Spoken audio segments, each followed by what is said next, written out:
ప్రియులరా, రాత్రికాల ప్రార్థనకు మిమ్మల్ని ప్రేమపూర్వకంగా ఆహ్వానిస్తున్నాను. ఈ 12వ తేదీ అక్టోబర్ మాసం 2025 సంవత్సరం.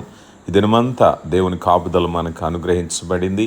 సురక్షితంగా మన నివాసాలకు చేరుకుని విశ్రాంతికి ఉపక్రమిస్తుంటుండగా కొద్దిసేపు విలువైన సమయాన్ని దేవుని సన్నిధిలో గడుపుదామా? మొదటిగా వాక్యాన్ని ధ్యానించుకుందాం. నెహెమ్యా గ్రంథం 9వ అధ్యాయము 17వ వచనము. అయితే నీవు క్షమించుటకు సిద్ధమైన దేవుడవును, దయావాత్సల్యములు గలవాడును, దీర్ఘశాంతమును బహుకృపయు గలవాడయుండి వారిని విసర్జించలేదు అన్నారు. దేవుడు విసర్జించని ప్రేమ, క్షమించటానికి సిద్ధమైనటువంటి ప్రేమ. మనిషి తిరుగుబాటు చేసినా దేవుడు దయగలిగినవాడు. ఇశ్రాయేలు ప్రజలు ఎన్నిసార్లు తిరుగుబాటు చేసినా దేవుడు వారిని పూర్తిగా విడిచిపెట్టలేదు. మన జీవితంలో కూడా మనం తప్పు చేసినప్పుడు ఆయన మన మీద కోపగించేవాడే కాదు, ఆయన క్షమించటానికి సిద్ధంగా ఉంటాడు.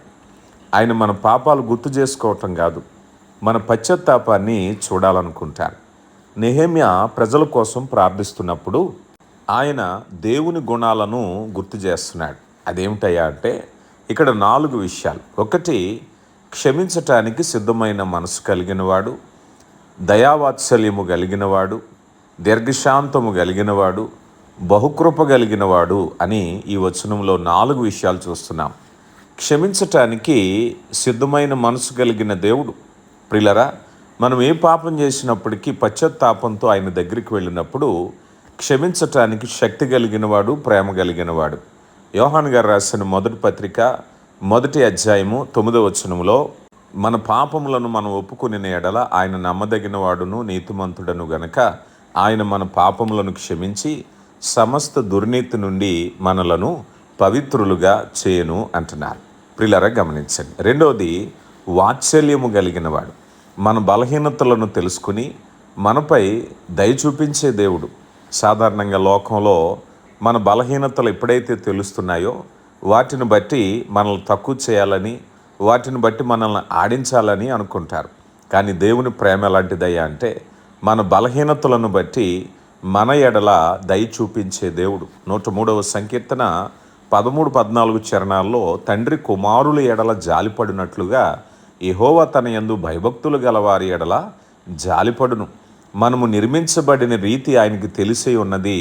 మనము మంచివారమని ఆయన జ్ఞాపకం చేసుకుంటున్నాడు. ఆయన ముందు మనం అల్పులం కదా.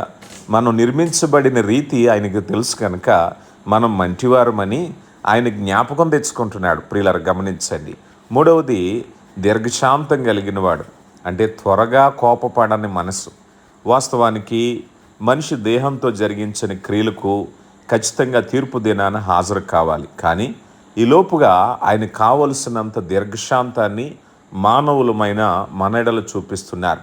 పేతురు గారు రాసిన 2వ పత్రిక 3వ అధ్యాయము 9వ వచనములో కొందరు ఆలస్యమని ఎంచుకున్నట్లు ప్రభు తన వాగ్దానమును గూర్చి ఆలస్యం చేయవాడు కాదు, కానీ ఎవడనూ నశింపవాలని చేయింపక అందరూ మారు మనసు పొందవాలని కోరుచు మీ ఎడల దీర్ఘశాంతము కలిగిన వాడై ఉన్నాడు అన్నారు. ఇక 4వది, కృప కలిగినవాడు. అంటే అర్హత లేని మనకు అర్హతనిచ్చే కృపనిచ్చేవాడు. ఎఫెసీయులకు రాయబడిన పత్రిక 2వ అధ్యాయము 8వ వచనములో అపోస్తుడైన పౌలు అంటున్నారు, మీరు విశ్వాసము ద్వారా కృపచేతనే రక్షింపబడ్డారు.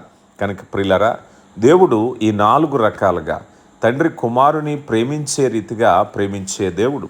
తప్పిపోయిన కుమారుడు ఉదాంతంలో తండ్రి కోప్పడకుండా పరిగెత్తుకుని వెళ్ళి అతను కౌగిలించుకుని ముద్దు పెట్టుకుని అతన్ని స్వీకరించి తన ఇంటి పెట్టుకున్నారు. ఈరోజు పరలోకపు తండ్రి అలాంటి ప్రేమ కలిగిన వాడే. నెహెమ్యా కాలంలో ఇశ్రాయేలీయులు బబులోనులో బంధుత్వం నుంచి ఆ బంధుత్వం నుంచి తిరిగి వచ్చారు. వారు పాప జీవితాన్ని గుర్తు చేసుకుంటూ దేవుని ముందు పశ్చాత్తాపాన్ని వ్యక్తం చేశారు. దేవుడు వారిని స్వీకరించి యెరూషలేము గోడలు పునరుద్ధరించటానికి గుర్తుపెట్టారు. పశ్చాత్తాపము పునరుద్ధరణకి ద్వారంగా మనకు కనిపిస్తుంది. ప్రియులరా, ఆయన కృపగలిగిన వాడు. నీవు క్షమించుటకు సిద్ధ మనసు కలిగిన వాడు, బహుకృప కలిగిన వాడు. యోనా గ్రంథంలో అంటున్నారు, ఎవరు నశింపక అందరూ ఖచ్చితంగా నిశ్చయంగా రక్షణ పొందాలని ఆయన చూస్తున్నారు. ప్రియ దేవుని బిడ్డ, నీ జీవితంలో ఆయన రక్షించటానికి, ఆయన క్షమాపణ అనుగ్రహించటానికి సిద్ధంగా ఉన్నాడని తెలుసుకున్నావా? ఎప్పుడైనా పశ్చాత్తాపడ్డావా? నీ జీవితంలో జరిగిన తప్పిదాల గురించి, ప్రభువుని తెలుసుకొని కాలం గురించి ఎప్పుడైనా పశ్చాత్తాపడ్డావా? ఆయన నీ పశ్చాత్తాపాన్ని బట్టి ఆయన రక్షించటానికి ఇష్టపడుతున్నారు. మనం శిక్షింపబడాలనేది ఆయన ఉద్దేశం కాదు. దేవుడు తన కృప చొప్పున మన జీవితాలు నింపునుగాక. ప్రార్థించుకుందాం. దినమంతా కష్టపడి బిడ్లారా, ఈ చిన్న ప్రార్థన నాతో ఏకీభవించండి.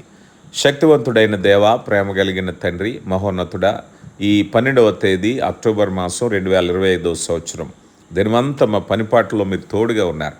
అయ్యా, మీ కృపను బట్టి మా ప్రయాణాలు, మా కష్టము, మా పనిపాట్లలోనూ మీరున్నారు.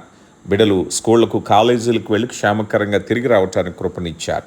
అయ్యా, ఇదిగో నాయనా, కష్టపడ్డ బిడ్డలు, శరీరం అలసిపోయిన బిడ్డల కొరకు ప్రార్థిస్తున్నాం. అలసటను తొలగించండి, నిద్రలేమిని తొలగించండి, పీడకలలు తొలగించండి, చక్కని విశ్రాంతిని దయచేయండి. వారి చుట్టూ మీ కావలి కంచిగా ఉంచండి. అయ్యా, ఈ సమయంలో కుటుంబాలను దీవించండి. కుటుంబాల్లో అందరూ రక్షణ పొందాలి.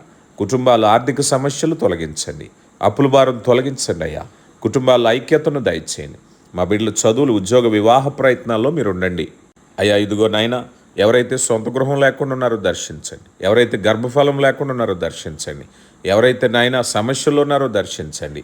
ముఖ్యంగా కుటుంబాలు నాయన వాక్యం అనే పునాది మీద కట్టబడాలి. నా తండ్రి, అయా, మీ కృప చేత నింపండి. సంపూర్ణమైన ఆశీర్వాదాలు దయచేయమని వేడుకుంటున్నాం. ప్రేమ కలిగిన దేవా, మీ కృప వెంబడి కృపను దయచేయండి. ఆశ్చర్యకరమైన మీ ప్రేమను బట్టి వందనాలు. అయా, మరి సమయంలో దూరదేశాలు, దూర ప్రాంతాల్లో పనిచేస్తున్న బిడ్డల కొరకు ప్రార్థిస్తున్నాం. మీ కృప చేత నింపండి. బిడ్డలు ఎక్కడున్నప్పటికీ ఆత్మీయులుగా రక్షణ పొందిన వారిగా ఉండడానికి కృప దయచేయండి. ప్రేమ కలిగిన దేవా, ఆదరించండి. మీ ఉన్నతమైన ఆశీర్వాదాలతో నింపండి. మహోన్నతుడా, ఈ సమయంలో ఇదిగో నాయన, ఈ చిన్న పరిచర్యను ఫలింపులోనికి నడిపించండి. ఆశ్చర్యకరమైన మీ ప్రేమను బట్టి నడిపించండి. అయా, మరి ఇదిగో నాయన, మీరు ఇస్తున్న విలువైన సమయాన్ని అయా ఆత్మీయ ఫలాలు ఫలించే అనుభవంలోనికి నడిపించండి. మాలో అసమర్థతను తొలగించండి, మాలో చీకటిని తొలగించండి. ప్రేమ కలిగిన దేవా, కృప వెంబడి కృపను దయచేయండి తండ్రి. ఎంతమంది బిడ్డలు విశ్వసించి ఈ ప్రార్థనలు ఏకీభవిస్తున్నారు, వారి జీవితాల్లో ఉన్నటువంటి ప్రతి విధమైన అవరోధాన్ని తొలగించి నెమ్మదిని, శాంతిని, సమాధానము దయచేసి సమస్త మహిమ, ఘనత, ప్రభావాలు మీరే పొందుకోమని క్రీస్తు నామములో అడిగి వేడుకొంచున్నాం తండ్రి. ఆమెన్.